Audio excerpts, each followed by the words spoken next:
Scott Jennings was just on the Arena. This is a CNN show, if you're not familiar with it, with Cassie Hunt, and there was a panel of women there with him.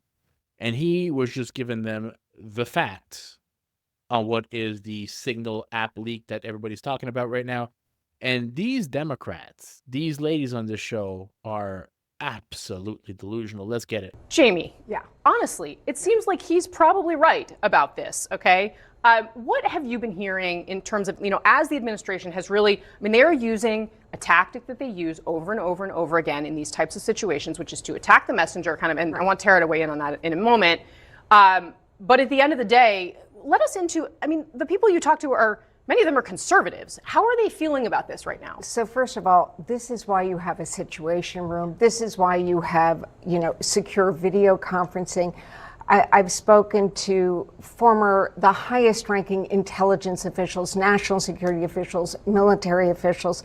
There is equipment to do this, and it's not hard. Scott can tell us, you could call the White House Signal and they'll lash everyone.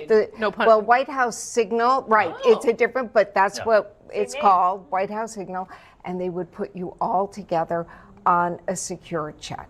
David Sanger, as always, is correct. You can downplay this, dance around it, attack Jeffrey Goldberg, but in the end, the texts are the texts, the timing is the timing. Remember that old expression, you can put lipstick on a pig? This is what it is. I want to read just two quotes from former very high-ranking national security officials who have reacted to this. One said, claims that this is not classified is BS, but he used the real word. A second one said it was effing BS. All said it's going to keep escalating this. Right. It all said it potentially put our military in danger, life and death. And what each and everyone said was, why were they not using secure communication?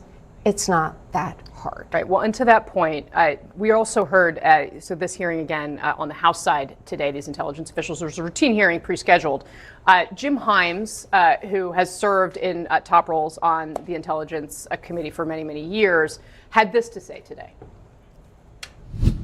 Everyone here knows that the Russians or the Chinese could have gotten all of that information, and they could have passed it on to the Houthis, who easily could have repositioned weapons and altered their plans to knock down planes or sink ships.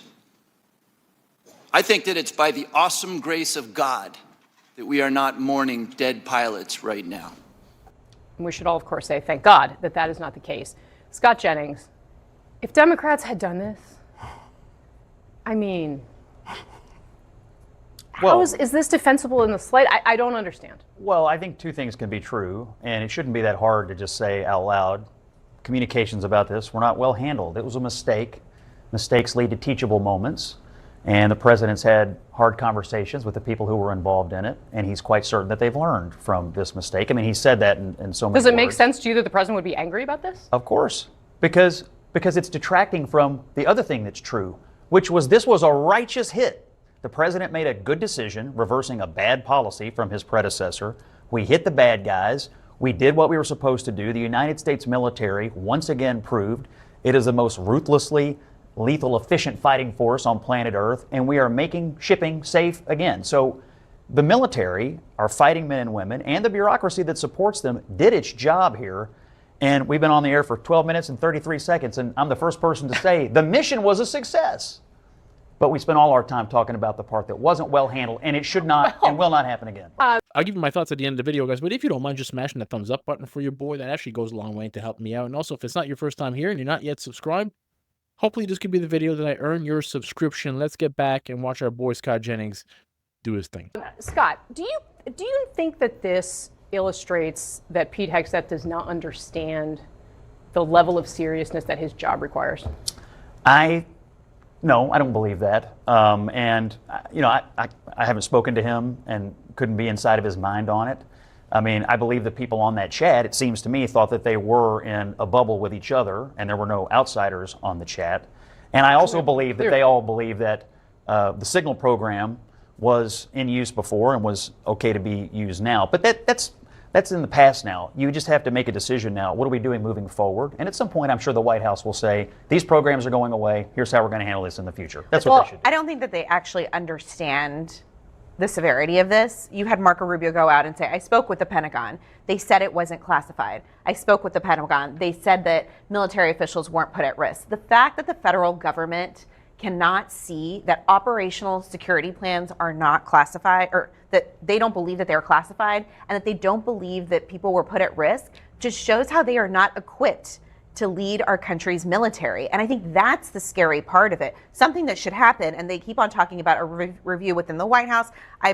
It's unclear why Elon Musk is also doing a review of this. Well, because Mike Waltz is claiming that he doesn't know how the number ended up on there. Well, and that is a problem in itself, but I think that there needs to be a counterintelligence assessment. What the FBI normally does, when I was at the Justice Department, they open an investigation, normally with the sign-off of the National Security Division, that not only is a criminal investigation. The division of, I see, the of the DOJ, yes. DOJ, Okay. which is not only a criminal investigation, and putting that aside because they will never allow that, you at minimum do a counterintelligence assessment within the FBI done by a career official. But right now, all I've heard from the White House is it's only political appointees who want to save the president's reputation in looking at this, and there isn't a career official involved. I have to say this cover up, or the way they're handling it, this cleanup, it has become so messy. And it's like they're gaslighting the American people. They are smart enough to know that these are not the type of details that you would want in the public arena. They are top secret. It doesn't matter whether they're called classified or not. The fact that you would not want them known means that they shouldn't be in the public arena. They shouldn't be communicated on an unsecure commercial app.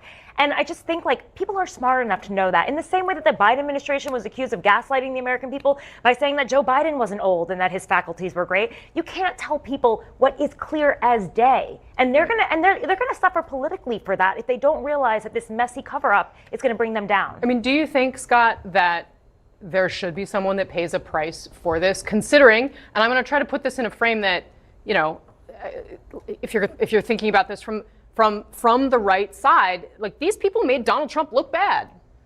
I don't think anyone should lose their job. I do think Donald Trump should have difficult and hard conversations with his employees and say, this is not acceptable, and this cannot be the norm going forward. I'm sure he's mad about it. I would be mad about it if I were him, because I just made a great decision and should be getting a lot of plaudits for that. On this Signal business, by the way, I've heard from more than one Washington person in the last couple of days, there but for the grace of God go I. I think Signal is not carrier pigeons, okay? It is marketed as encrypted and more secure. They sent out a message to their own troops in the DOD, which is just like their safety guidelines for communications, and they say do not use Signal because it has been penetrated by Russia. They tell their own troops not to do that. I know, but you and I both know probably 90% of the people on our own phones use Signal. It's the best option available to those of us sitting at this table. There are better options available to the people that are doing things like flying F-18s and Tomahawk missiles. Okay. Yeah, Tara Palmieri, someone who claims to be an unbiased journalist,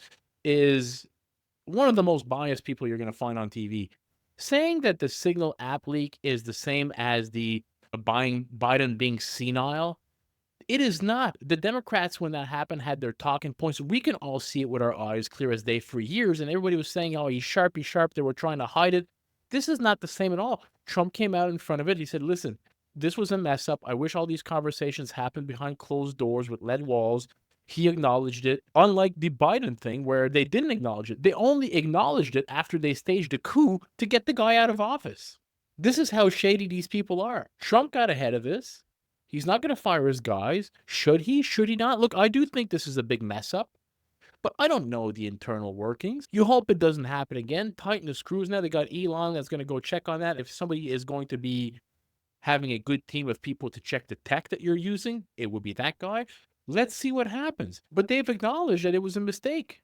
They didn't deny like the Biden administration did the whole time. Absolutely ludicrous. Hope you enjoyed the video. If you did, smash that thumbs up button for your boy. Consider subscribing to the channel. Help it grow, and I'll catch you in the next one. Peace out, everybody.